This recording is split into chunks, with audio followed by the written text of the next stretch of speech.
Bonjour, c'est CryptoToka. Aujourd'hui, je vous fais une vidéo sur le concept de swing trading narratif. Autrement dit, euh, buy the rumor and sell the news. Acheter la rumeur et vendre la nouvelle. Voilà. Bon, pour me marrer, moi j'appelle ça le swing trading narratif, puisque de partout on parle de narratif, narratif, narratif. Donc du coup, moi j'appelle ça le swing trading narratif. Maintenant, ça fait mieux et ça me fait marrer. Bon, trêve de blabla, trêve de plaisanterie. Donc, dans cette vidéo, on va voir ce petit concept-là de buy the rumor and sell the news à travers quatre exemples. L'ETH, Atom, Galéon et Winky. Donc, j'ai sélectionné ces quatre projets puisqu'on a eu des swing trading narratifs intéressants ces derniers temps dessus. Et aussi, bon, parce que ETH, bon, pas besoin de présenter, hein, voilà, deuxième crypto en termes de capitalisation, on est sur du 200 milliards de capitalisation actuellement, donc voilà, une très grosse, top 2. Atom, on est en comptant les stablecoins, on est top 20 avec 4,3 milliards de capi. Donc entre 200 milliards et 4,3, ça fait quand même une sacrée différence. Mais Atom est quand même top 20, donc bon, on peut parler de grosses capis quand même. Et puis je vais vous en prendre deux petites capis. Alors des projets beaucoup plus récents, hein, et puis pas la même dimension évidemment, hein, des tokens, pas des coins, contrairement à Atom et à ETH. Donc il y aura Galéon, 20 millions de capis actuellement, et Winky, 13 millions de capis actuellement. Donc si on regarde le TH, en fait, on a eu donc le fameux merge, qu'on a aussi appelé ETH 2.0. Donc le merge s'est passé le 15 septembre.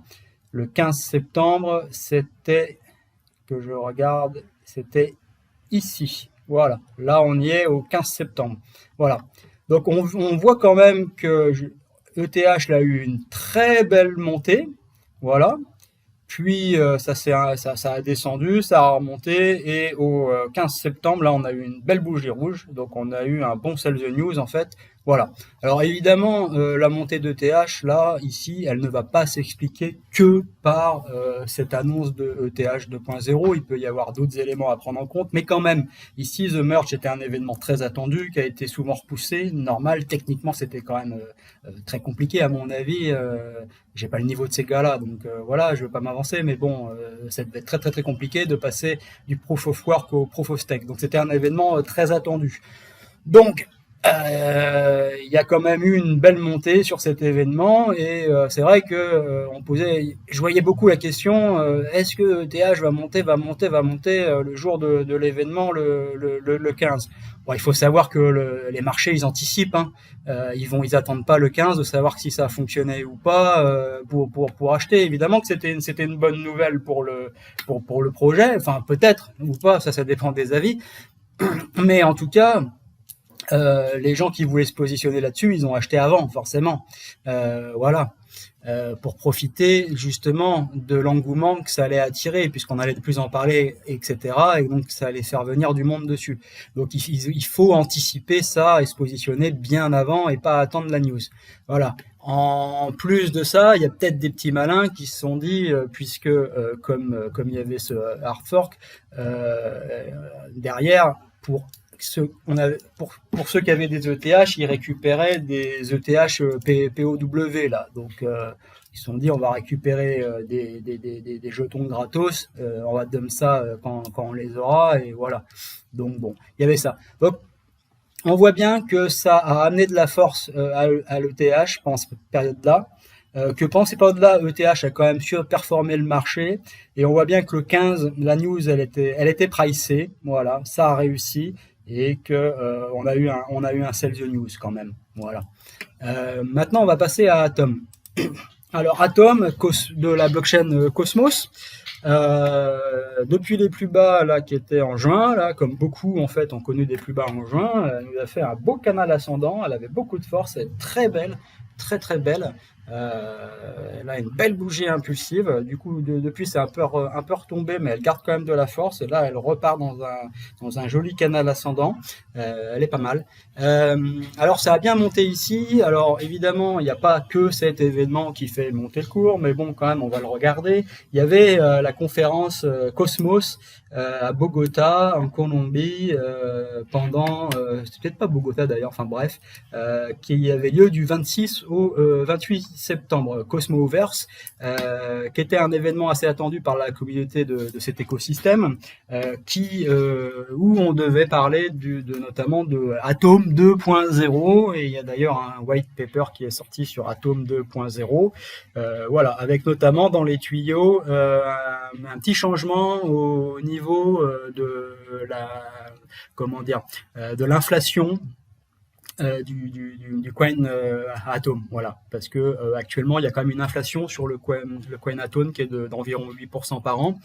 Et voilà, donc il était dans les tuyaux que ils allaient réduire cette inflation ou peut-être trouver un mécanisme comme le TH 2.0 pour que ça devienne potentiellement déflationniste. Donc la communauté était quand même assez attentive à ça et c'est vrai que ça peut attirer ce genre de progression sur la tokenomics, si on veut dire, de ce jeton. De ce coin, pardon. Toujours est-il que ici, donc on a eu une belle montée. On était donc du 26 au 28 septembre. C'était là, ici, le 26 septembre. Voilà. Donc ça a pricé, ça a vendu et ça a revendu un peu, voilà. Mais elle tient bien, elle est costaud. Bon, évidemment, hein, il n'y a pas que ça qui peut expliquer cette montée, mais bon, on constate quand même que là encore, on a eu une belle montée avant l'événement, etc. C'est vrai que depuis les plus bas de juin, il y a eu des belles remontées sur pas mal de cryptos aussi, mais comme pour ETH, là, Atom a fait partie des plus fortes en fait. Hein. Là, ETH a clairement superformé le marché. Ça a baissé avant Atom, d'ailleurs, on le voit, en anticipant hein, le merge. Hein. Voilà, le merge qui était là, donc ça a anticipé quand même, parce qu'en général, quand on fait un swing trading narratif comme ça, donc on essaye d'anticiper le plus tôt possible, on n'attend pas d'avoir l'info à la dernière minute pour FOMO sur le plus haut, quoi, comme ça arrive beaucoup en fait quand on n'est pas au courant, mais quand on anticipe et qu'on sent le truc, sentir c'est peut-être pas le mot, mais qu'on l'a bien analysé en fait et qu'on a bien eu les infos avant, etc. On se positionne tôt et on revend plus tôt en général que l'annonce. On n'attend pas le dernier moment, voilà. Et on voit que ça a bien tenu ici, je vous dis, donc les cryptos avaient remonté depuis le bottom en juin, mais certaines pas beaucoup, d'autres avaient plutôt stagné et même d'autres ont refait des plus bas récemment. Alors avant, là il y a eu un pump assez général, donc mais il y a eu encore des plus bas sur certaines cryptos. Bref, et on voit que Atom a plus tenu dans la durée. Son événement était plus tard. Rapport de cause à conséquence peut-être pas, mais j'observe. Voilà, c'est ce que j'observe. Alors maintenant, on va passer à Galéon. Voilà, Galéon ici. Très bien. Donc ici, qu'est-ce qu'on a eu? On a eu une sacrée montée là en 1, 2, 3, 4, 5 jours. On a eu une belle montée quand même de Galéon. Alors qu'est-ce qui s'est passé? C'est que ici là, on a appris qu'ils allaient faire une AMA Binance Live. Alors bon, évidemment, Binance, donc Binance Live, Galéon là-dessus, évidemment, ça fait donner des idées, quoi. À se dire, est-ce qu'il n'y aurait pas un peu de partenariat avec Binance ou quelque chose avec Binance, etc. Personnellement, vu comment dire, vu la petite capille encore de ce projet, vu les faibles volumes dessus, vu disons que c'est un projet qui est encore très early, qui a besoin de se développer et de build sur le long terme, je m'attendais pas à une news folle sur une AMA de ce type-là, mais bon, en tout cas, ça fait parler, c'est associé à Binance, même si c'est juste une petite AMA comme ça, c'est pas une AMA avec 6Z, hein, voilà, mais ça peut créer de l'engouement. Et aussi, ça fait parler autour parce que évidemment, ça fait communiquer autour de ce projet, donc ça le fait découvrir à plein d'autres personnes. La AMA Live, il y avait quand même 14 000 000 viewers. Donc pour un projet comme Galéon où il y a 40 000 holders, 14 000 viewers, c'est pas mal. Bon, dans le lot il y avait des holders. L'AMA était en anglais, Galéon c'est un projet français, donc il y a quand même plus de francophones qui ont déjà, disons, qui sont holders de ce token-là. Donc voilà, donc c'était quand même une bonne opération pour Galéon. Mais toujours est-il que donc là, il y a eu l'annonce et ça a monté assez fort quand même. C'était pas mal, hein, une belle grosse bougie là. Ça, c'était le jour que je me trompe pas. Non, ça c'était la veille de la EMA. La EMA était le 2 en soirée pour la France à 20h. On voit que ça a continué à monter un peu. Sur les 0,23, moi je regardais ça attentivement pour vous dire. 0,23, début du live de la EMA, on est là. Voilà. Début du live, ça commence à chuter. À un moment donné, je sais plus à quel prix on était, annonce de la grosse news, que c'est vrai qu'ils avaient dit qu'il y aurait une grosse news d'annoncer. Voilà. Donc la grosse news d'annoncer, c'est qu'ils vont participer au CES de Las Vegas, au CES de Las Vegas. Donc c'est un très bon événement pour Galéon, pour se faire connaître sur le marché américain, etc. Donc pourquoi pas. Bon, c'est pas non plus la news de l'année, hein. C'est pas un listing Binance ou quoi. Donc ça a vendu. Mais on constate que dès le lendemain, hein, très belle réaction là sur le prix. Donc ça c'est quelque chose qui graphiquement et même en termes de réaction me plaît. Ça a quand même holdé, ça a pas trop survendu, ça a racheté derrière. Et là, on est en train d'être sur les 0,02, les 2 cents, c'est pas mal. S'il a été réaliste sur ces 2 cents-là, ça montre quelque chose quand même. Voilà. Bon, j'en dirai pas plus parce que je veux pas faire de perspective là sur Galéon. C'est vraiment un exemple pour ce swing trading narratif qui est là. Si jamais vous voulez que je parle plus en détail de Galéon, je veux bien le faire. Que ce soit en analyse un petit peu graphique, mais surtout en termes de fondamentaux du projet. Voilà, c'est ce qu'il y a de plus intéressant sur ce type de projet, de petites capis qui sont en train de build, qui ont une vision long terme. C'est pas de regarder graphiquement ce que ça donne. Voilà. En tout cas, ça revient sur une niveau de prix quand même assez intéressante, puisqu'on est sur le prix du Ronin là, de l'ICO. Voilà. Donc si ça reste par là, et que ça peut en faire un support, ce serait pas mal. Bon, il faudra évidemment voir ce que ça donne. On voit que les volumes maintenant là sont très réduits. On voit que bon, effectivement ici on a eu des gros volumes. Voilà. Donc bon. Ça va continuer à l'éthériser, mais franchement, je pensais que ça allait descendre, et qu'il n'y aurait pas trop de force. Il y a des choses qui peuvent expliquer tout ça, là, mais bon, c'est pas le but de cette vidéo. Donc, et maintenant, je vais passer donc à Winky. Winky, ici, voilà. Alors, Winky, là, récemment, qu'est-ce qu'on a eu ici, on a eu une vente de land sur Winky parce que donc Winky c'est un Winkyverse, donc c'est du comment dire oula j'en perds mes mots, du metaverse éducatif, voilà. Donc par ici on a eu une vente des lands qui a commencé, je crois qu'elle a commencé ici là, et j'ai pas noté les dates, mais elle a dû commencer ce jour-là, là le 1er octobre. Je pourrais vérifier, mais tant pis. Voilà.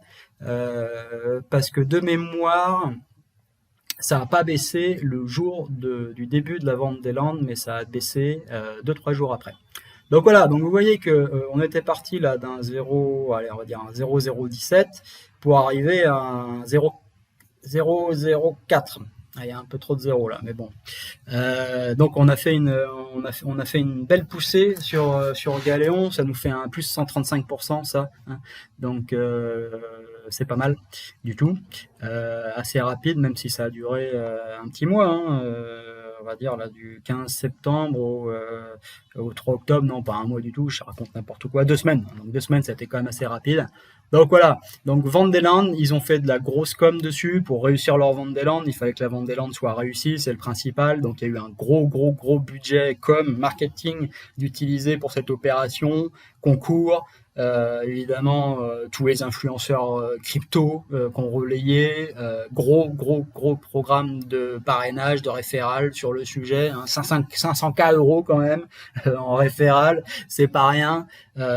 Grosse com en français, en anglais, en espagnol. Alors là-dessus ils ont mis les moyens. Mais bon, la vente de land a été plutôt réussie, hein, c'est bien parti, hein, les landes, donc au moins l'objectif a été atteint sur ce point-là. Donc il fallait, hein, parce qu'évidemment si les landes se vendent pas, alors là ça aurait été très très mal au projet. Alors voilà, donc je vous dis 1, 2, 3 jours après, voilà, ça a commencé à redescendre. Et depuis, là on a une réaction ici. D'ailleurs, cette week-là, ouais, une week comme ça inspire pas du bon, hein, pour la suite. Bref, et après, ça a descendu ici. Voilà, voilà. Ici, je vous donne la petite info. On a eu une belle bougie rouge en volume quand même ici, qui a fait une petite mèche jusque là. C'est parce que c'était donc le 4 novembre. Le 4 novembre, c'était la dernière release des tokens vestés pour ceux qui avaient investi dans l'ICO Ronin. Voilà. Donc je pense qu'il y a des Ronins là qui ont reçu leur dernière release mensuelle de tokens. Qu'on vendu parce que bon ils suivent plus le projet ou quoi ou bon, bref, donc là il y a eu de la vente là-dessus. Donc voilà, donc on voit bien qu'on n'a pas le même phénomène que sur Galéon quand même. Galéon s'est bien repris et stabilise sur une zone de prix intéressante. Là on est en train de revenir sur les plus bas. Est-ce qu'on va aller chercher ces plus bas là ou pas, je sais pas, mais on n'a pas eu la même dynamique. Ça s'explique en fait quand même la différence entre Galéon et Winky, elle s'explique.